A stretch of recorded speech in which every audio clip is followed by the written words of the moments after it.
Hello and welcome back to Pathfinder Wrath of the Righteous. So, we have made it through Leper's Smile and it's time to get our army to do the same. Now, I have been told that we can now rename armies. In fact, we could do it from the start. If we use the I button and then we can click up here, you can just name them whatever you like. So, we have Rejects and we have the Alley Battalion. It's called the Alley Battalion because the person who gave me the tip asked for it to be called that. So, seems fair enough as a trade.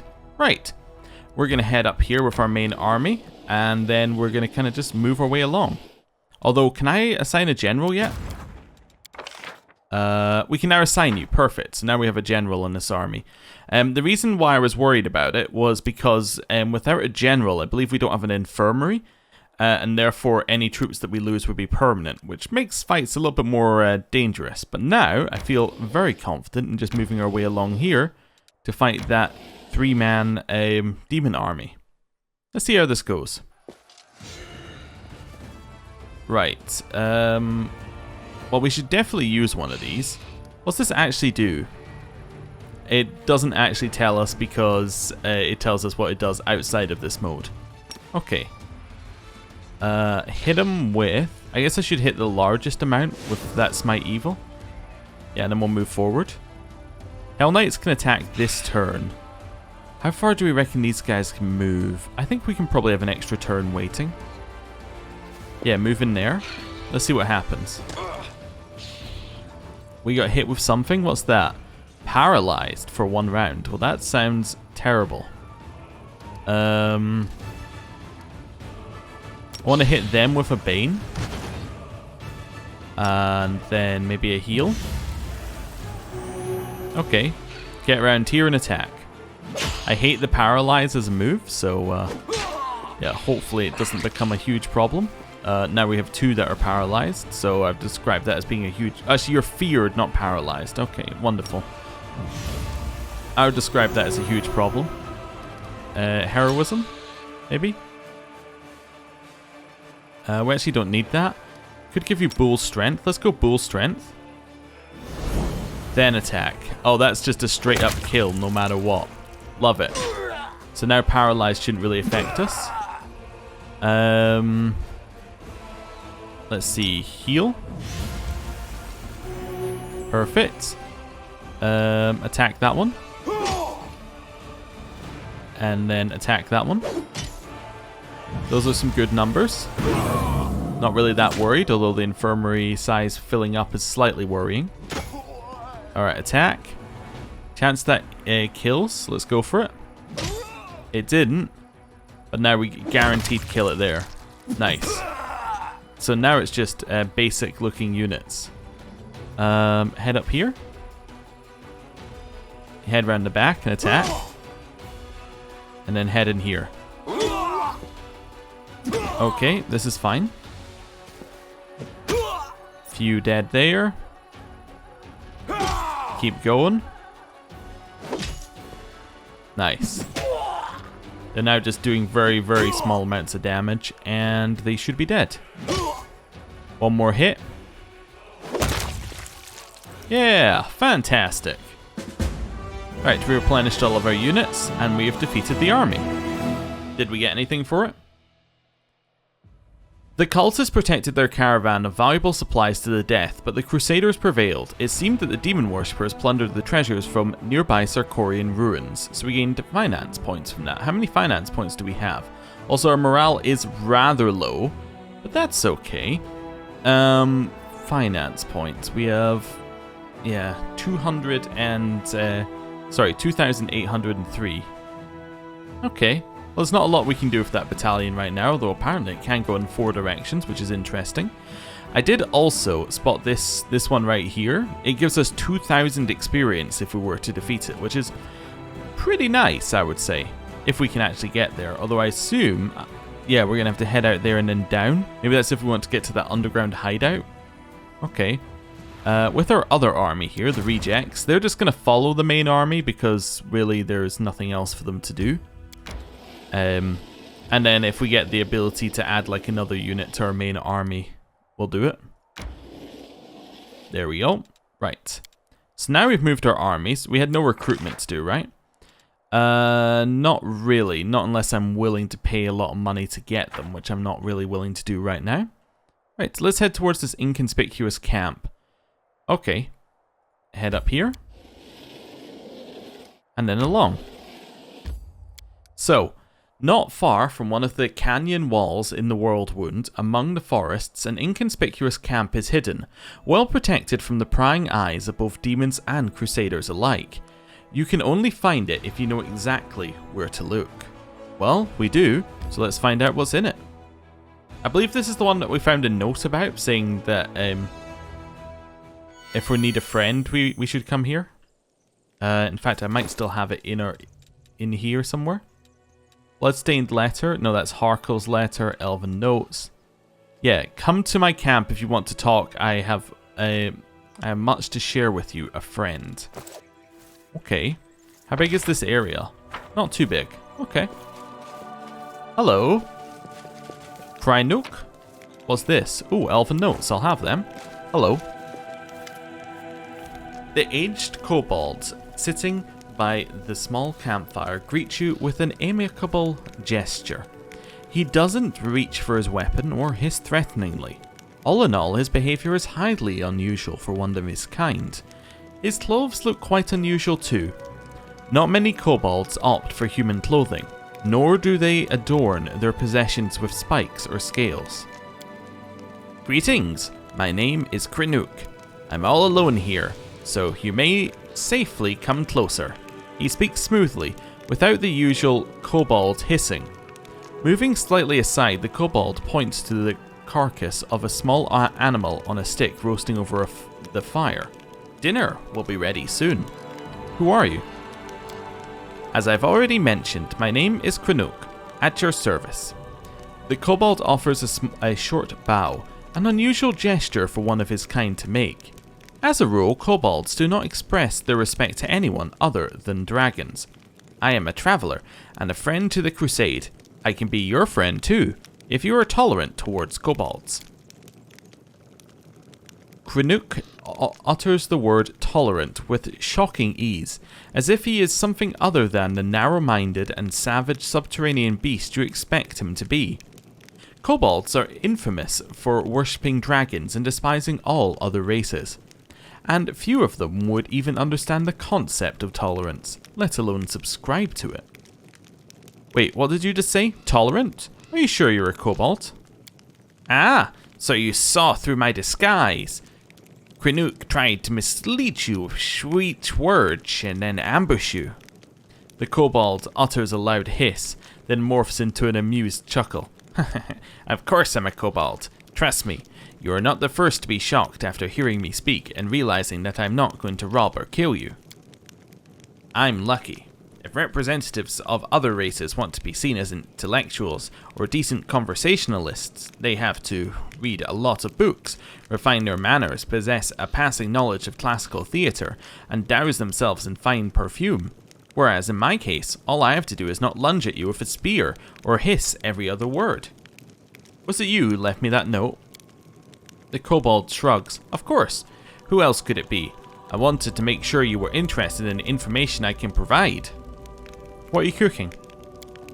Judging by its ears and hind legs, it's a hare. The kobold casts a dubious glance at the animal's mouth, which boasts a set of huge teeth. Or maybe it's a tiger. Depends on your point of view, I suppose.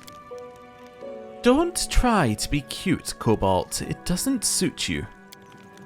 You ninny, I'm as charming as they come. Okay, what do you want from me? I want nothing from you.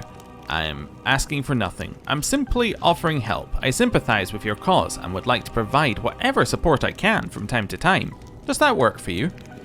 The kobold stops and looks at you expectantly. How exactly can you help me? With advice, mostly. Throughout my life, I've seen a lot. And a piece of timely advice can be extremely valuable, don't you agree? Of course, if your advisor is a kobold, the merits are not so obvious. But you're in luck. This kobold right here has an extensive knowledge of a variety of matters that you may find useful someday. After some thought, he nods towards the campfire. One more thing I have to offer is this hare, after it's cooked. How do you know so much about demons? Krynook gives you a long and heavy look. I've had some experience with them. I don't want to go into the details right now. All I'm saying is that after a rather short and not even hostile encounter with them, I stopped eating meat for several years. What's the catch? No catch. I'm acting for wholly altruistic reasons, but my motives are something I would rather not reveal. Krenuk turns his face to you, and his wrinkles become more visible in the glow of the fire. We just met 5 minutes ago. Don't you think it's too early to expect complete candor just yet? As I have already told you, I'm a friend of the Crusade. You can choose to trust me, or you can leave. I offer help and ask for nothing in return, so the question is simple. Will you accept the claw of friendship from a stranger, or is your distrust stronger than your need for help? Alright, thank you, we would appreciate any help. Krenuk nods agreeably. Then we have a deal. You won't regret your decision. Just drop by my camp every now and then, so that we can have a word. Perhaps I'll be able to give you a few useful tips. Pulling out a small knife, the traveller carefully cuts off 2 strips of meat from the roasted hare. He throws one into his toothy maw while graciously offering the other to you. A strange animal, for sure, but it seems edible. The energies of the Worldwound mask everything in illusion. Harmless-looking animals try to eat you for dinner. Dangerous paths appear to be straight roads, and your enemies... sometimes your enemies can look like your friends. Krenuk squints and looks deeply into your eyes. Have you ever been in a situation like this? First, you think a person is your friend, an ally, but then the scales fall from your eyes and you realize they are actually your sworn enemy. So, you catch this person, you tie them up, and then you start thinking, how should you treat them now? Like your enemy? Like your former friend? It's hard to decide. What would you do if one of your friends turned out to be a traitor? So this is obviously, is meant to remind you of Wendowog. So let's see what he says. Are you talking about someone specific? Wow, your question reeks of paranoia. No, I'm not talking about anyone specific. I'm not implicating anyone. The kobold chuckles. I'm sorry, it seems my joke has spoiled your sleep for the next few nights. Well, those who have lost their way must be saved. We need to help them return to the path of righteousness. Did some cleric tell you that? And have you ever seen one of those who return to the path of righteousness? Stop listening to others and use your head. We're not talking about children here. The decision to collaborate with demons is a little different from yanking on the family cat's tail. To make such a decision, a person would have to be a truly vile scumbag. Oh, just where do you people get this beautiful naivety from? Something in Krenuk's voice sounds merciless, like cold steel. If you catch a traitor, grab them and shake them till they spill everything they know. Some need to be tortured, others will crack if you threaten their family or bribe them with promises of mercy and gold. Wring the traitor dry like a rag mop, and think about war, not about ethics. At least that's what smart people write in books. The fervor fades from the kobold's voice, but subtle glints still flicker in his eyes. You got really worked up there. Who? Me? Not at all. You say that like you're an expert on kobolds, as if you can intuit our deepest feelings and emotions. I'm not convinced. The kobold shrugs. Was I trying to convince you? I was just stating my opinion. Then again, if we're discussing traitors, it's fortunate the betrayal is not reserved for mortals alone. Demons stab each other in the back far more frequently. The rumor is that there are at least 2 demon stashes within Daeran, filled with arms and supplies that were stolen by Deskarites from Baphomets, and vice versa. One of them is near the entrance to the fortress, while the other lies by the entrance to the citadel. Where did you learn that? Gossip, hearsay. The world is an ocean of chatter, and I am quite a skilled fisherman. Well, that is valuable information. Of course it is. I wouldn't waste your time.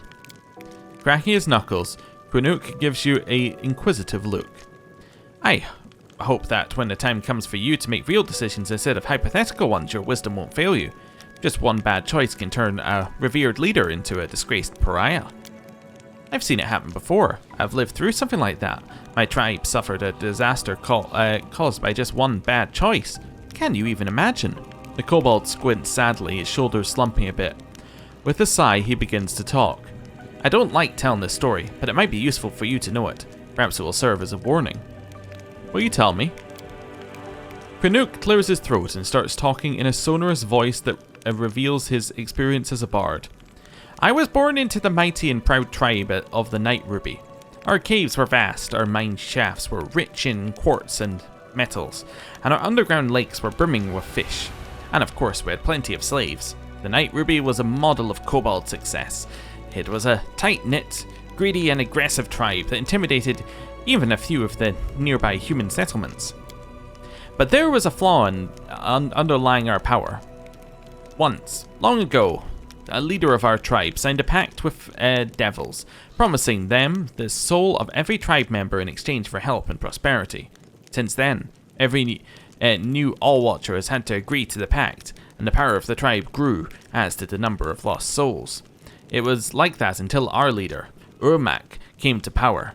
She was a principled and proud elder who didn't want to bend the knee to hell, so she refused to sign the pact, and all kinds of calamities befell our tribe. The tribe was attacked by its neighbours at the devil's instigation. Epidemics broke out, then our slaves rebelled. They came after their former masters in the dead of night. Our clutches of eggs were ravaged, our altars were desecrated, and our warriors were slain in their burrows. The slaves paid us in full for our cruelty and arrogance. They hunted us, chasing us down through the caves and mine shafts level by level. When we were finally left alone, we had no idea where we were. All we saw around us was darkness, and lurking in that darkness were bloodthirsty and dangerous predators. After raising his voice dramatically, Crusades suddenly stops. He then adds with a teasing smile, I think this moment is enough of a cliffhanger to stop here. Okay. Let's see what we're gonna talk to him about. I'd like to know more about you. I'm flattered, but what's so special about me? I've never accomplished any feats on the battlefield. I don't know any special crafts, and I don't even belong to an exotic species. I don't have the slightest idea what you find interesting about me. We'll go through remind me who you are. Yeah, we've already done that, that's fine. What do you do? I'm a travelling bard. I can already foresee your next question. How does a bard, who also happens to be a kobold, earn a living? All the civilized races of Avastan know that when you encounter a kobold, the best course of action is to smash its skull, trample it with a horse, and then burn the remains just in case. Well, the prejudice that, civilized people have regarding to my kind is quite understandable. Our infamy as robbers and murderers is more than deserved. So just imagine the spectacle at any tavern when an articulate kobold in decent clothes shows up, offering to share a story or two for a few coins and a mug of ale. I assure you, no matter how big a deal you are, if we drop by any tavern in Daeran, all eyes will be on me. I'm an exotic oddity. Why did you decide to come here to the Worldwound? I just don't like it when the residents of the lower planes get involved in the lives of mortals. I firmly believe that we don't need any advisors to help us handle our own affairs, and we need overlords even less. You're different than other kobolds. So you were expecting the stupid kobold to praise dragons and boast about his exploits? Crusades grins mischievously. My life has given me many opportunities to communicate with beings from other races, so I found a common language with them. No more questions? That's good, because I'm starting to run out of answers. Have you heard about my unusual powers? I've heard you're either extremely lucky, or quite the opposite. You survived the massacre in Canabras, just to spearhead a new suicide mission. On the other hand, you survived then, and most likely you'll survive now. Good luck in this noble endeavour. I have a question about demons. You mentioned that you know a lot about them. My humble knowledge at your disposal. What's the demon's main weakness? The fact that they are hostages to their own nature, and by their nature, demons are just a bunch of mad apes. A grotesque parody of ordinary chaos. You don't need to make a bunch of apes angry. You just give one of them a banana and arm the other with a stick. They'll kill each other without your direct intervention. How do you know so much about demons? Crusades gives you a long and heavy look. I've had some experience with them. I don't want to go into details right now. All I'm saying is that after a rather short and not even hostile encounter with them, I stopped eating meat for several years. Oh, we already had that one, I guess. Okay. Do you know anything about wounds inflicted by demons that first appear, then disappear, then later reappear again? Do I need to resort to platitudes such as, the weirdest tricks can be expected from demons, or can I just skip that part? I've never heard anything like you're describing, but new sorts of nasty stuff happen, new stuff appear in the Worldwound every day. However, if you think about it more, don't you think that this wound doesn't cause enough trouble to be something the demons did to you on purpose? When you're hit by magic for the abyss, you know instantly that death is coming your way, and fast. Good point. Usually demons do like to, be more direct. I've got suspicions about you. Here we go. I come in friendship and right away I'm distrusted. What's it that's got you so worried? Your words are full of mysterious omissions. What can I say? I'm a kobold of many secrets and contradictions. I keep my mouth shut and the rest of the world at arm's length. That's just my nature. I can't help it. I've nothing to say just yet. Well, that's good. I was starting to worry. I could almost hear the noose swinging in on the gallows already. I want to be the first kobold in history to be executed for crimes I didn't commit. Alright, I have to go. Good luck. I believe you'll need it. Can we speak to you again? Okay. Interesting. Well, we've met a new friend? I wonder whether I have to come back here every time we want to speak to him, or whether he'll, like, say, here's my new camp, or whether he's just going to appear at our camp. Alright, I want to continue exploring this place just to check we got everything. Occasionally they put something at the back of these ones for you. Not this time, though. Right. Well, let's get out of here. Yeah, this is fine. Anything past that? No. Okay, area exit. So we've met a kobold. The kobold is our friend. Very good. Right. How strong is this one, by the way? 2. So this is obviously the way you're meant to get to Dresden. Like, you go and face the 2, not the 5, but interesting. I also believe that we are able to just go past these things, right? Oh yeah, we can actually go all the way to Heaven's Edge. It's a long road, but that's okay. We found a moldy rock. Wonderful. We are a little fatigued. Cancel. I would like to rest here, I think. Right, rest. This is fine. All of this is absolutely fine. 1, 2, 3. Yeah, we can put somebody else on this, right? Yeah, you can help out. And on this night watch, you can help out. Wait, that's the wrong one. You can help out. There we go. That seems much better. Let's do that. Your sermons are so annoying. You're gonna preach to the wrong person one day and get a beating for your troubles. Let them beat me if that's what they want, but wouldn't you protect me?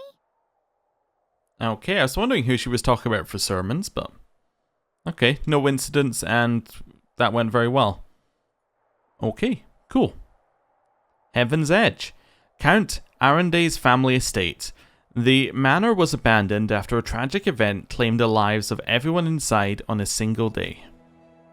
Oh, but before we do that, we have our armies. Now, this army here, we could potentially take to fight this 5-man army. Yeah, this 5-strength army. Actually seems fairly good. Do we have anybody new here? No. I want to try and get this keep. Let's try it. I did just quick save, so if it goes horribly wrong, we can always come back to it. I hate that as a start, like just immediately the fireball. What are they doing? Crushing Despair? I don't know what Crushing Despair is, but they keep using it. Okay. Well, I guess heal yourself. Okay. You cannot quite make it across. Yeah. You can go 1, 2, 3, 4, 5, 6, 7. Okay. So you can go 5. So if I go here, you should be able to reach the enemy whether they move or not next turn. Okay. You might as well go your full distance. Let's see how this goes. Okay, that's fine. Yep, we're blocking the way past. I don't know. Oh, he did just use total defense. That's fine. Oh, I skipped his turn. Oh, I always do that. That's fine. Right. I'm going to bull strength the 230, and then we're going to attack in here. Attack? Cool. Oh, right. Lay on hands yourself. Please stop shooting fireballs at my cleric. just annoying more than anything else. Alright, lay on hands again, so we don't die. I'm going to use bull strength on that one. Go for the kill. Didn't get it. You guaranteed it. Okay, that's fine. How much... I mean, I guess you do have a lot of energy. I was going to ask how much energy they had, but I mean, I guess they do have quite a lot. Right, it's my evil. Hit. We might as well do something. Hit him. We could also do something like heroism. Yeah. Something like that. Do we kill one or do we wound another? Kill it. Yeah. Just reduce the number of things we're actively fighting.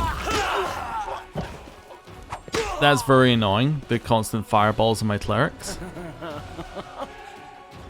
This one? Okay. Kill it. Oh, we didn't quite get it. Oh no. Very annoying. Still alive though. Okay.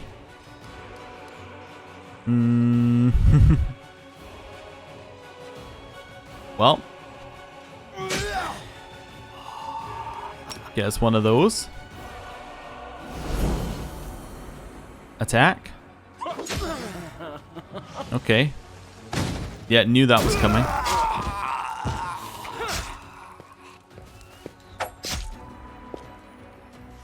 Kill it. Nice. Okay, now we only have two single units to kill. Didn't really mean to move before that one, but that's fine. Alright. Well, that hurt quite a lot. Yeah, we only get 9 and 4. We lost our entire lot of clerics. Okay. That hurt. The Crusaders took over the ruins of a Sarkorian settlement and put to the sword all the demons defending it. Scouts have reported a sinister-looking lair nearby. That, I'm guessing, would be the lair? One of those ones? Or maybe it's the underground hideout? I don't really want to go any closer. If I go back to this one. Yeah, I was thinking if I go down there, like...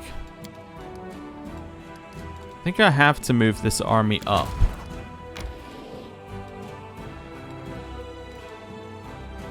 Then if I wanted to go here... Down takes me into this no matter what. Interesting. So maybe that's the army path. Yeah. Oh, I can level you up. What can I get you? Bonus to saving throws per level of the feat. Spellcasting units have a bonus, or 15 bonus of energy per level of this feat. I guess we'll... And we're guaranteed to get Penetrating Strike. Okay, target unit ignores up to 3 points of damage reduction for 3 rounds. Maybe Protective Wards. It's a nice passive. Okay. So now I need to bring you over here. And then I can bring some from the rejects into the main squad. The question is, which one do I bring? So you're 85, 18 to 20, 10 to 12. Okay, so the archers are still better right now, but it's not looking great. Yeah, so it's still only size 3, this army. So we've reduced its strength quite significantly during that fight. Okay. How are we looking in terms of money? 3,000. Can we buy any more of these? No. How much is the conversion? I wanted to buy... What are those? Those are building something. So if I want to buy that... Do I get an extra 4,000? So I'm not really getting a great value out of it right now. I could also write in the number. Wait, and now I'm trying to figure out what this is. Yeah, okay, so this is like, this is max I could buy, and then this is buying it. Okay. So I'd really want to buy if I had a specific thing I was looking for. However, the only thing I could buy is clerics. Nah, I don't really need clerics. Can I do it here as well? Okay, cool. Yeah, so I guess you're just gonna head back this way for just now, and, well, we'll leave you be. Maybe we get some from Daeran's quest. Right, Heaven's Edge. Let's go inside. I just realized the thing I missed when I did the rest there, I didn't do any cooking. It's just us? Wait, what? Huh, we don't get a squad here. Alright. Oh, they're all here. I see. Let us be off. Let's see what happens. My not so numerous, but nonetheless dearest guests. About a year ago at my last birthday party, I assured you all that I nurtured a deep-seated hatred for boring people who give protracted speeches in the misplaced belief that their inner thoughts are of any interest to anyone but themselves. Now I am a whole year older and also a full-fledged crusader, an honorable position that requires me to be as dull, pedantic, and vexing as I possibly can. Therefore, a speech it is. Oh, so we're just straight up birthday partying here. Cool. The revered cleric Nestrin, my guardian and tutor, often told me that those who live a sinful life may expect to join the abyssal hordes after they die. This is why their path is the most despicable of all. A part of their soul may return to Mendev in the abominable form of a demonic invader. Every time we see a demon, we might as well think about it. What if this wretched creature used to be your great-great-grandfather? What if certain parts of this pointy-tailed beauty used to belong to your pious cousin? They say that the demons represent the sins of the souls they are made of. Succubi emerge out of lustful souls. Vandals turn into Abracandilu. Gluttons become Nabasu. I, for one, am determined to commit as many different sins as possible, so that the distributive mechanism of the abyss breaks when it tries to decide what to do with my soul. Well, that's a fun way to do it. You, my dearest guests, will be my assistants in this complicated task. Eat, drink, and indulge yourselves in whatever vices you can. Let nobody leave this house as righteous as they entered it. Live every day like it's your last. After all, nobody knows when that day will arrive, do they? Daeran smirks, finishes his wine, and tosses the glass to the ground.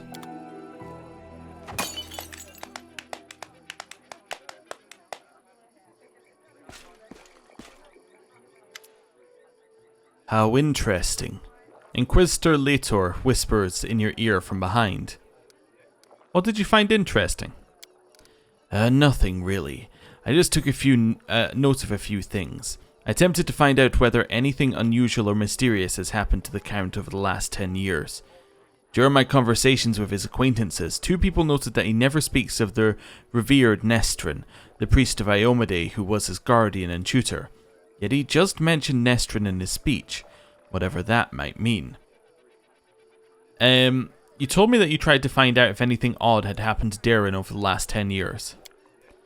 Some of his servants complained about strange occurrences in the house, like objects moving by themselves or candles going out. Of course, that could simply be a figment of their imagination. It is also very well known that the Count often invites various spellcasters to entertain him, and encourages them to use their magic in mischievous ways. Practically the whole Mendev knows the story about the 3 drunk wizards and their teleportation race across the roofs of Canabris after a party at the Count's house. What I'm trying to say here is that any fluctuations in residual magic at his house are not at all surprising. There was the matter of the abduction, however. A gang of bandits kidnapped the Count, hoping for a ransom, but the only reward they got was death. Afterward, the Count told everyone that he had hired the bandits himself as a joke. The other mercenary squad that freed him and executed the bandits was also in his employ. Yeah, he did tell us about that too. Nobody really wanted to delve too deep into this case after confirming the identities of those wretched cutthroats. But there was one disturbing fact about it all. I don't mean the Count's bizarre idea of fun. The mercenaries who supposedly freed him had also cut off the bandits' heads after they had already killed them. Their heads were cut off? You mean the bandits who attacked Daeran? Yes. Perhaps I wouldn't have noticed this detail had I not visited Heaven's Edge right after the tragic incident. I remember that we also found several headless bodies, both of guests and demons. We thought they might have been decapitated during the fight. Oh, yes. My companions have been finding severed heads among their belongings recently. Strangely, things like this weren't a problem before Daeran joined the party. What? This is an alarming coincidence. Now we have another reason to conduct an investigation. It is crucial to find out what exactly happened at that tragic feast. What do we need to do, Inquisitor? Now that's the hardest part. We need to dive deep into this the past of this place, which requires casting several different spells over some time. It'd be very convenient for me if nobody interrupted the process, especially the Count himself. I don't think he remembers my face, but a suspicious stranger casting unknown spells might attract his attention. All in all, what I want you to do is distract the master of the house. Right now he's playing host in the very place I'd like to start with. So how do I distract him? I don't know. Maybe your companions can assist you somehow, or you can take a look around. Perhaps there's something that can help us. I understand. Good luck. Come back to me when the Count leaves. I'll tell you everything I managed to find out, maybe even show you something. Alright, we have to get him to leave. But before we do that, it's time to loot everything. The decorative plants are in a miserable state. They've been neglected for many years. My loot. And my loot. More loot. A jug of wine, if used creatively, might distract the Count for a while. You don't say. Well, we might not need to be that, you know, sneaky about it. Let's speak to Soasil, actually. Let's see what happens when we speak to somebody. I can imagine how lovely this manor must have been before the war. I yearn to set up my easel in one of the pleasant little alcoves and paint to my heart's content. What about you? You got anything to say? I can't stop thinking about the last party in this manor. All the guests died, every single one of them. Yeah, that's probably not a great... That's probably going to ruin the mood slightly, I would think. Hello. So I've somehow landed at the party of a royal brat. Go figure. You'll never know when or if you'll get another chance to rest and have some fun during wartime. I'd rather take my chance while I can. Alright, we're going to avoid speaking to Daeran because that'll probably lead us somewhere. What about over here? Regil. This estate could be remade into a formidable defense outpost.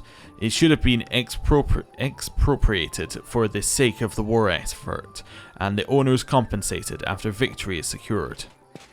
Knowledge World? Let's go. Hey, we passed it. There are occasional traces of older masonry and foundations. It looks like the building was reconstructed several times. Onwards. Okay. That's not really that mind-blowing, but okay.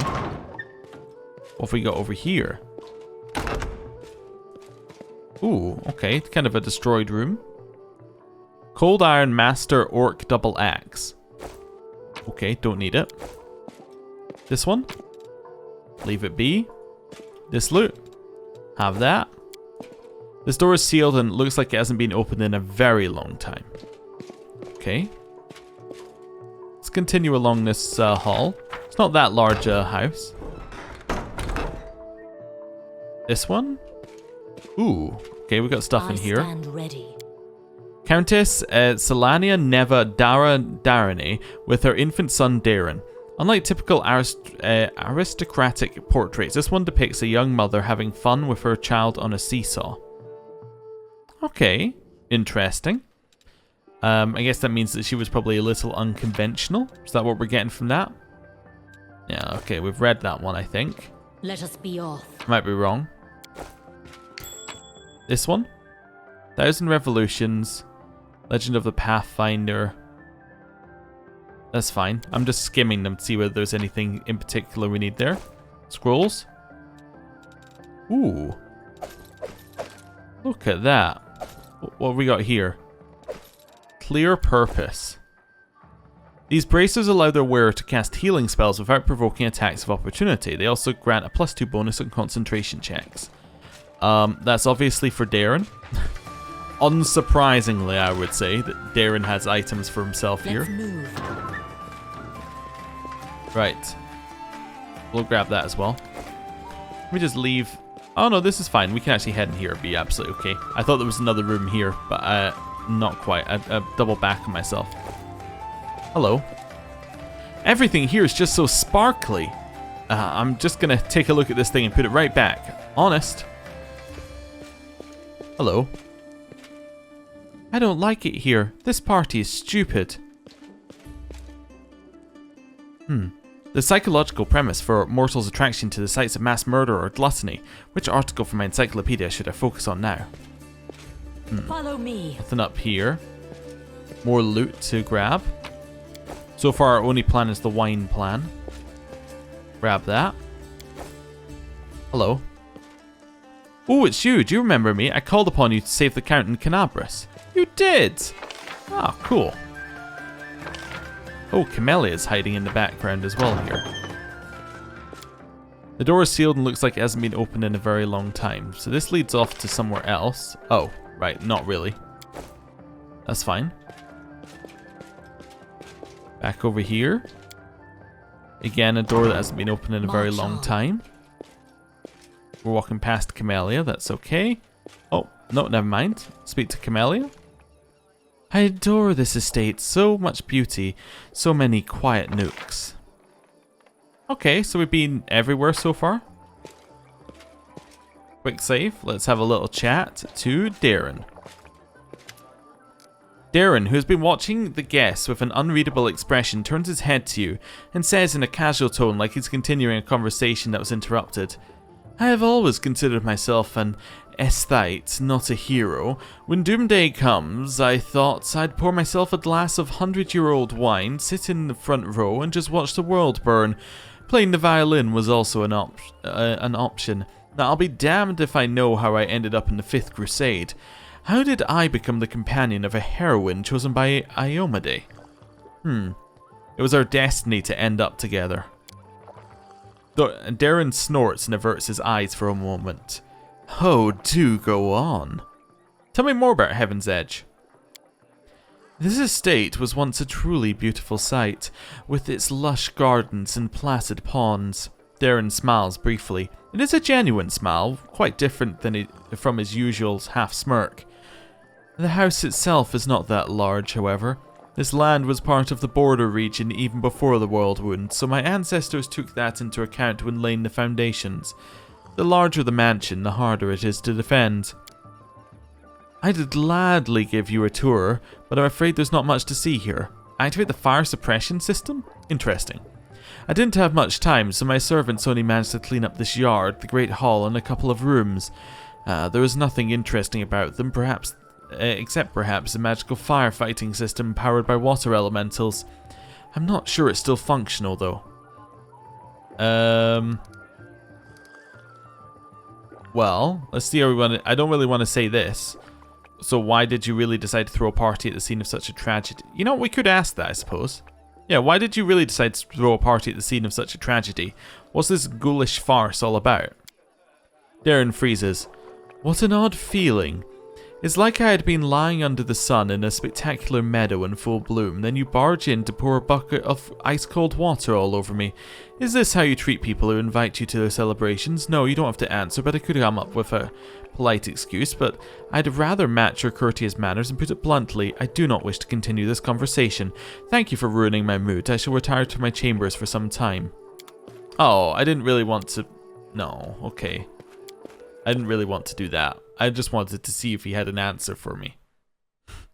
I didn't want to, you know, make him unhappy at us. Right, let's have another chat to him. Destiny. Tell me more about Heaven's Edge. So let's see what we want to do. I'm going to spill wine on his suit. Oh, I'm so sorry. I didn't mean to. And did you also not mean to ruin a suit that cost more than a thoroughbred? Don't fret, I have a spare. Just you wait. When I return, I shall look even more stunning.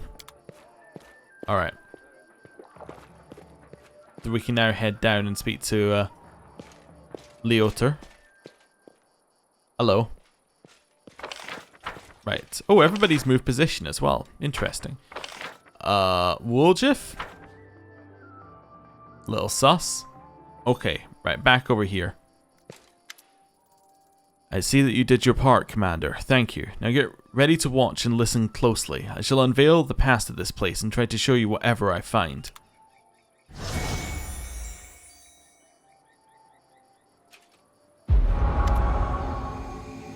Ooh, okay.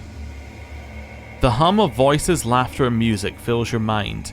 Then the visions come, fragmented and hazy at first. They eventually coalesce to reveal a single face.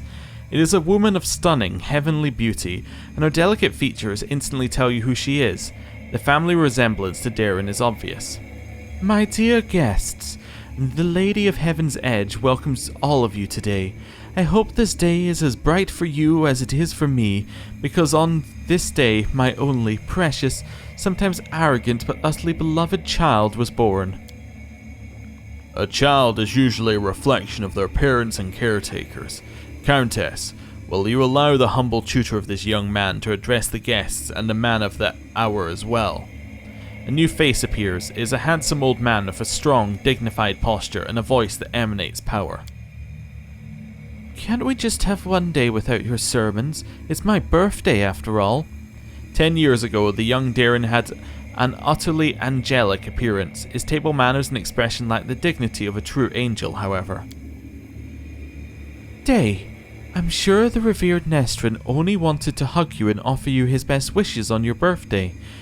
Wait, what's that noise? The shrill laughter rings in your ears and reverberates in the base of your skull. In the vision, a Lilitu appears before the guests of the estate and gives them an exaggerated, scornful bow. The sorceress of evil has come to your celebration, mortals. Did you prepare a treat for me, too? What do you want, spawn of the abyss? I've already done everything I wanted to. Hey you, doddering cleric, look around. Don't you notice anything odd? The plague is in your wine, in your food, in the air around you, in your blood. Soon you will all die. Pray to your pathetic goddess and call upon your healing powers all you want. But they're not going to help you. Nothing will help you. I will give you a chance to see it for yourselves, and when I return, the grave realization will have already sunk its teeth into your throats. Oh, how I love watching mortals in their final desperate hours. The demon finishes her speech with an air kiss to Daeran, making him freeze in horror and disappears. Oh. Okay. Leotor shakes his head and slowly exhales, rubbing his temples. The first appearance of the disease in the Lilitu, one of the many sisters of the accursed Manako. So far, everything I've seen matches the official version of events. Who are the people in the vision? Countess Selena Arende was Daeran's mother, and one of the most beautiful women in the history of Mendev. She was an Aasimar, just like her son. The old man is the esteemed cleric Nestrin, our Count's guardian and tutor. He was well known for his unfaltering faith and iron will. I was only passing acquaintances with him, so I can't tell you anything more than that. I didn't recognize the others, but Daeran told me the first victims of the disease were his second cousin and the cousin's wife, hailing from the eastern border. Surely the cleric could have done something. I can't say for certain, but I believe there was nothing he could have done. Magical diseases are already difficult enough to cure, and this plague struck very fast indeed. Now we must find out what happened next. What now?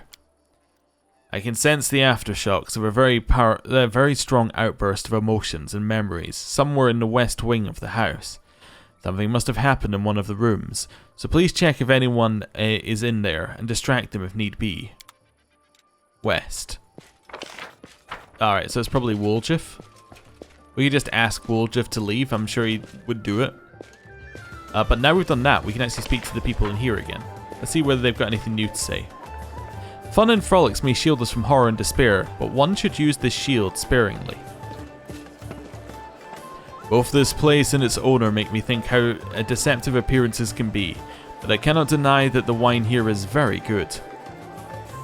Compulsive food consumption may be a symptom of several serious neurological disorders. It may also indicate that the food in question boasts exceptional palatability. Or palatability.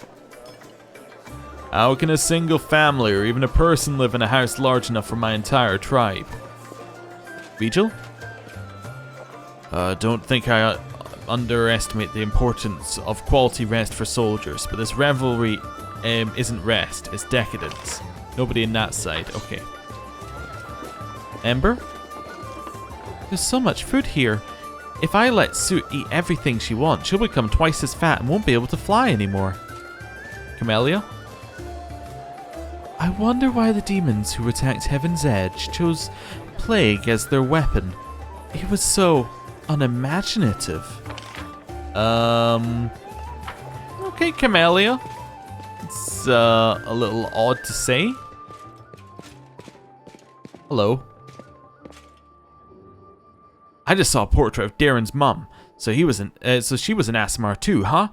Some people get a celestial bloodline, tons of money, and a title, while others get horns and a slap in the face.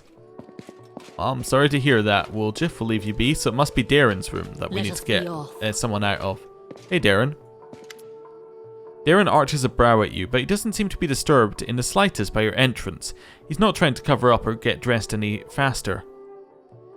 Commander, I assume that you have an urgent matter that requires my attention.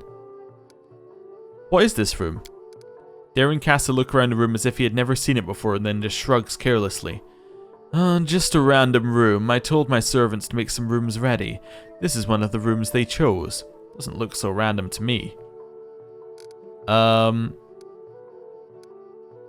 Let's see. We try and convince him that we need him to get Soacel to draw a nude portrait of him.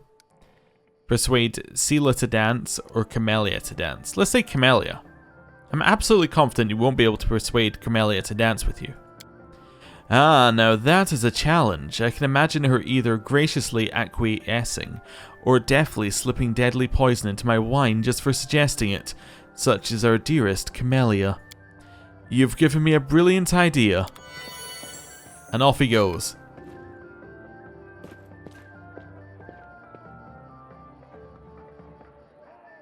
And in comes Leotar. I see you were able to do as I asked. Prepare yourself. This vision might be rather difficult to watch. And vision. Young Daeran stands motionless by the Countess's bed. His face is pale with fear, and for good reason. His mother's heavenly beauty is gone. Her smile, once beaming with vitality and happiness, looks more like the grimace of a corpse. Only her golden hair still glows, a sad reminder of the healthy young woman she was just a few hours ago. Mother, can you hear me, Mother? Day, my boy, how did you get here? The Countess's voice is fading. Don't come any closer. This disease. Mother, listen. The revered Nestrin has sealed the gates. He says he won't let anyone leave the estate. If the plague reaches the larger settlements, nobody will be able to stop it. He claims this is why the demons attacked us in the first place. They knew we would call upon the strongest clerics to heal us, and those clerics would catch the disease and die as well. The fat Baron and his family tried to escape, but 3 armored paladins barred their way and said they would not let them go. Mother, we need help. Canabras is full of clerics, wizards, and demon knows who else. They might know how to stop it. We need to get there as soon as possible. We must obey the revered Nestrin. We are the lords of Mendev, and we must protect our people. If it reaches Canabras, thousands of innocent people will die. I don't care about any innocents. Daeran's voice rises to a shout. You're ill, Mother. You're dying. You must tell them to open the gates and take you to Canabras. They won't listen to me, but you are the lady of this estate. They can't refuse you. I can't. I must. Please. My dear, leave, my dearest. Don't lose hope. You can still... A convulsion overtakes the Countess's body. Her last words are swallowed by a long, guttural groan. Leotor wearily rubs his temples, but his face is unreadable. Now I have an answer to one of my many questions. Nobody went to Canabras in search of help, because the revered Nestrin didn't let them. He valued the safety of the city more than the lives of his flock at the estate. What a difficult choice it must have been. Was there really no other choice? Who can say now? They could have sent one of the paladins to bring help from Canabras, assuming that the Knight of God was immune to the disease. Perhaps Nestrin thought he might need them to maintain order. Maybe he understood that the demons would not allow anyone to leave anyway. Or maybe the plague was so strong that it could mow down even the most righteous warriors. We'll never know if any of these hypotheses are true. Leotor rubs his chin thoughtfully. I have never been in the revered Nestrin's position, but I know the price of difficult decisions, especially those you have to make quickly. I have no right to judge him, but we must continue our investigation. The next site I'd like to examine is the Great Hall. That is where we found the remains of Nestrin and the demons. I assume that he killed them in a confrontation, but we must make sure of that. Please help me clear the area so that I can study it. Okay. Clearing the Great Hall is going to be more difficult, I would imagine. Is everyone in a different spot? Yes, okay. Let's have a look here. Camellia dancing with Daeran. You are an extraordinary dancer, Lady Camellia. And that is the truth, not flattery. You, on the other hand, are an extraordinary liar, Count, and that is the truth, not an insult. Ooh, okay. Hey, Soisel. Both this place and its owner can make me think how deceptive appearances can be, but I cannot deny that the wine here is very good. Oh, same thing? Same thing. Okay, same thing for everybody. Hey, Daeran. There is a feverish gleam to Daeran's eyes, owing to either tipsiness or some overabundance of emotion. Oh there, Neminde. Camellia's frosty attitude breaks my heart, but that dance with her was easily one of the best moments of the evening. How are you enjoying my party? Are you having a good time? How about you, Daeran? Are you having any fun? Of course I'm having fun, Daeran says defiantly. What's wrong? Do you want me to spend my whole life in fear and mourning, blaming myself for what happened? Fine, let's change the subject. I thought the unique ambience of Heaven's Edge and the fact that we're on the very border of the Worldwound would make the celebration special. I thought the past would resurface and make itself known. Daeran smirks bitterly. Well, it seems even ghosts don't wish to attend my parties anymore. What can we do to liven up this evening? Well, let's see. I don't want to claim he's hiding from something. I think we want to keep him having fun. You know what I think? I think it's time for a drinking contest. Ah yes, the tried and trusted method for salvaging a dull party. For salvaging anything, actually. I am ready, but who is my competition? Sela will fight for the honor of all paladins. Hey, yes, ma'am, Commander. Daeran, my boy, you've still got time to back out. You don't want Auntie Sela to spank you in front of everyone now, do you? What will you do if I win? Are you going to cry and pray to Iomade for an alcohol resistance aura? Now that would be something worth seeing. Let's drink until one of us falls unconscious or begs for mercy. Oh. Off they go. We haven't really cleared the hall, but that's alright. Oh, that was just a warm-up, I say. Up for more? The fear of your inevitable defeat has already got the better of you, Daeran. I can see it in your eyes. But, boy, come on, let's have another round. Will this be the one that knocks you flat? Falling in battle against such a worthy opponent won't even bruise my ego, especially if you carry me upstairs to bed afterwards. Well, obviously we gotta cheer for Daeran. It's his birthday. Go on, Count. Show us what you got. Well, that was unexpected. I thought everyone was against me.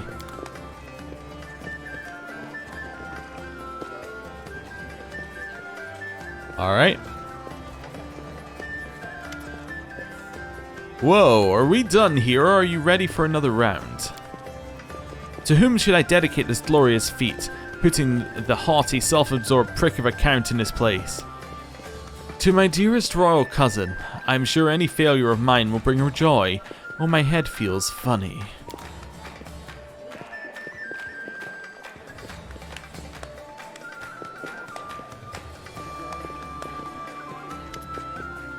My grandfather, or maybe it was my great-grandmother, put this bottle in the family cellar. And it proved loyal to the scion of the illustrious Arendes. Ha! Why didn't I bet you'd lose? My kindness and generosity truly knows no limits. Daeran looks a bit unsteady on his feet. I don't feel very well. Hey, everyone, let's go back outside. I need some fresh air in my lungs. Oh, and everyone's going outside. Here we are again, Commander. Leotar looks grim but focused. So let us take another glimpse into the past. Let's change the angle here. Yeah, there we go. As I'm assuming what's going to happen is going to be there. Oh, never mind. It is actually changing the angle for us.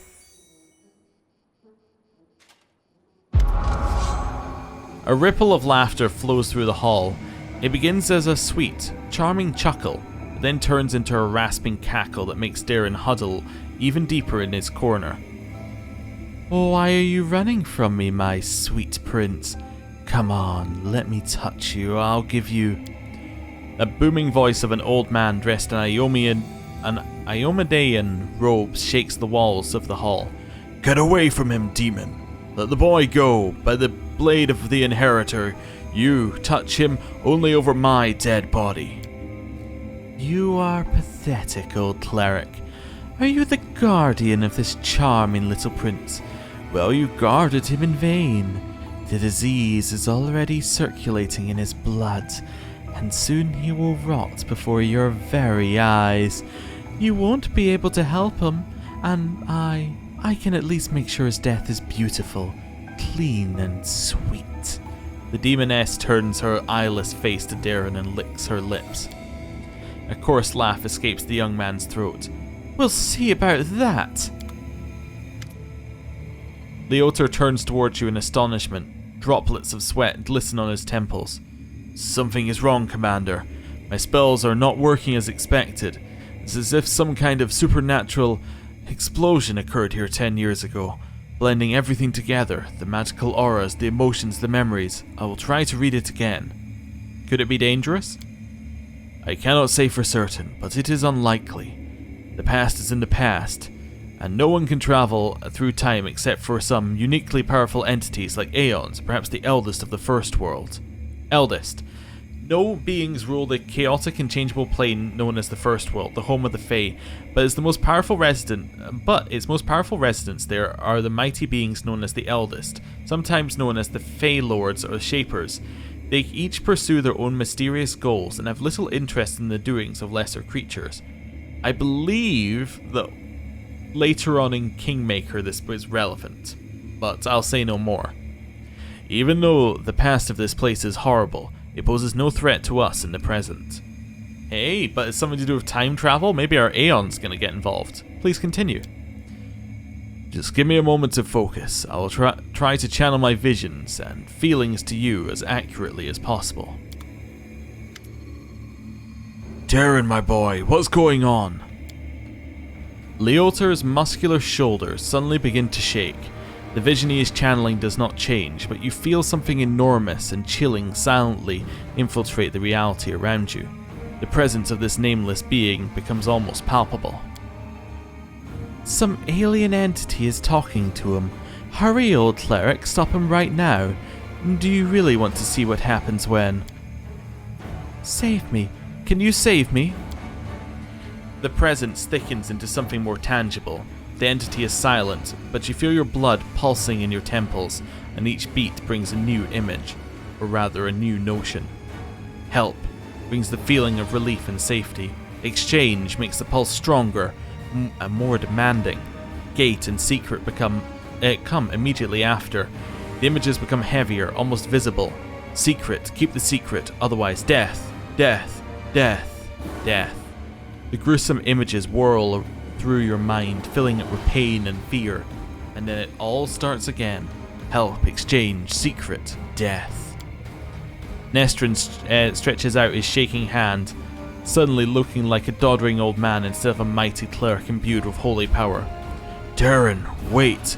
The thing you're about to let loose is even worse than these demons.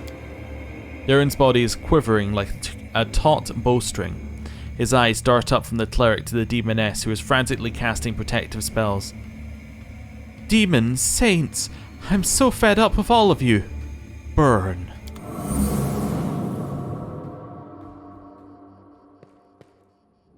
Are you alright, Leotar? Leotar opens his eyes with a groan and gets back on his feet.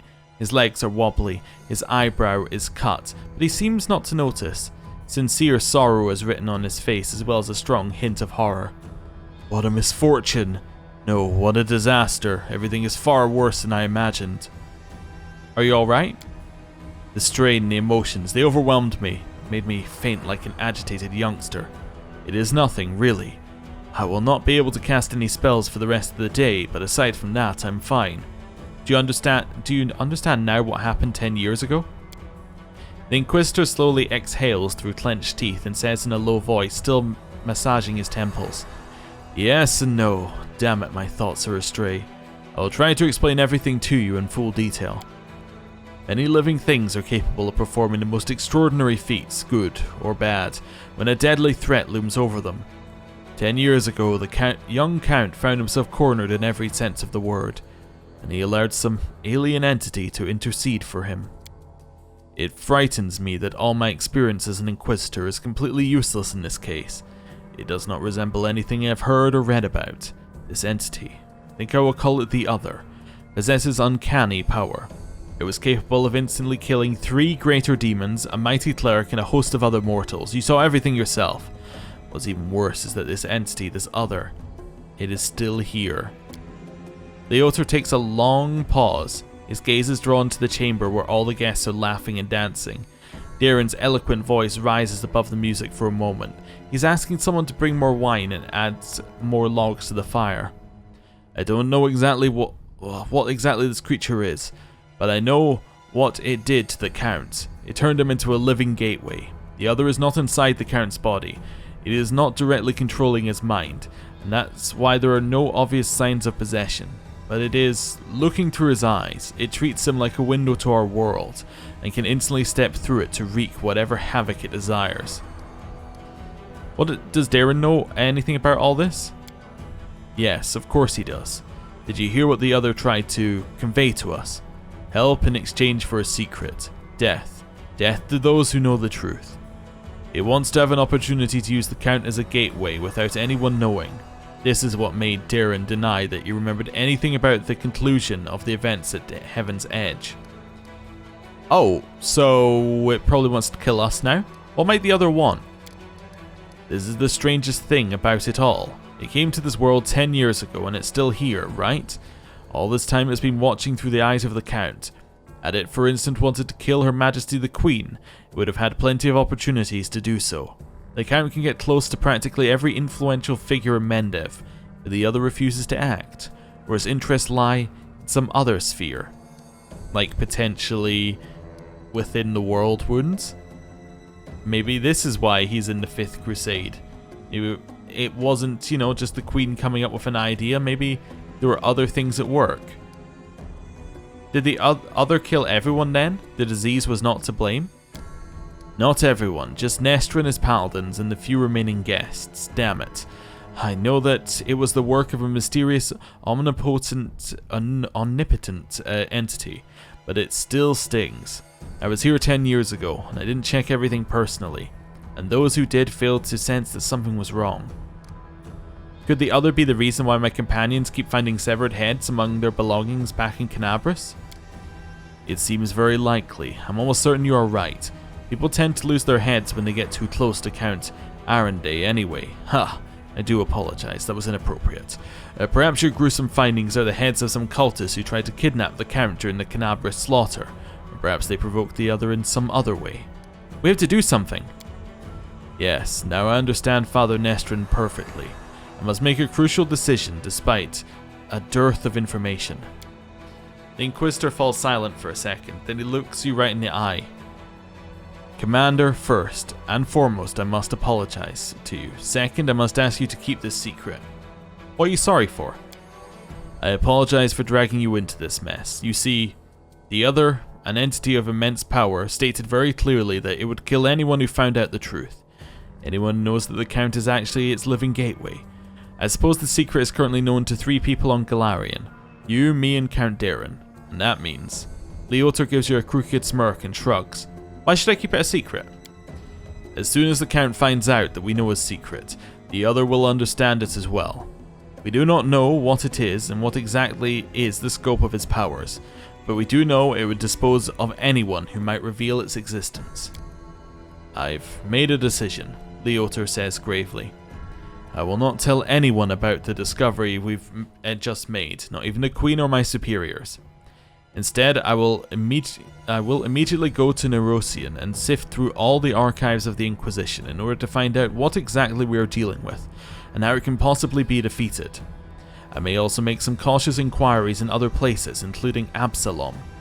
But still, I will not reveal the truth until I have found at least some reliable information. I am asking you to do the same. Specifically, do not say a single word about our investigation to the Count himself. So you want me to lead the crusade while carrying a bomb that may explode at any moment? I'm afraid that you won't be able to hide from the consequences when this bomb does explode. It's up to you to decide though. What are you going to do with Daeran himself? At the very least he is guilty of letting the other enter our world.